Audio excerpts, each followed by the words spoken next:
જય માતાજી મિત્રો, બોલવા કરતા બકવા તણી જાજી જ લાગે બીક.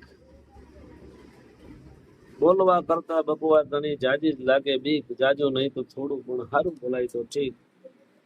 આજે એક એવી વાત અને એવા ઉદાહરણ સાથે કે 25 વર્ષનો યુવાન હોય અને મોકલો હોય આઈટીઆઈ કરવા, કોલેજમાં મોકલો હોય અને ત્યાં જઈ અને પબજી ધડધડાટીઓ રમતો હોય અને ભટભટીયું લઈને જતો હોય. તમે જેને બાઇક કયો છો એ ભટભટીયું કઈ અમારી ભાષામાં, ભટભટીયું લઈને જતો હોય અને ઘરે જનેતા છે પ્રાર્થના કરતી કે હે માં કુળદેવી, મારો દીકરો અજોડ છે, હાજો નરવો પાછો ઘરે આવી જાય. એટલે યુવાનોને બે હાથ જોડીને વિનંતી છે કે પબજીમાં રમીમાં ખોટા પૈસા કમાવા હે, ધોળોમાં રેવા દિયો. તમારો બાપ તમારા લગ્ન કરી દે હે ને એટલું તો કમાઈ જ લે છે, પછી કમાવાનું છે શિક્ષણમાં ધ્યાન દો. કારણ કે અમે નથી ભણ્યા ને એટલે અમને ખબર છે કે ન ભણવાનું કેવી જમાવટ થાય છે.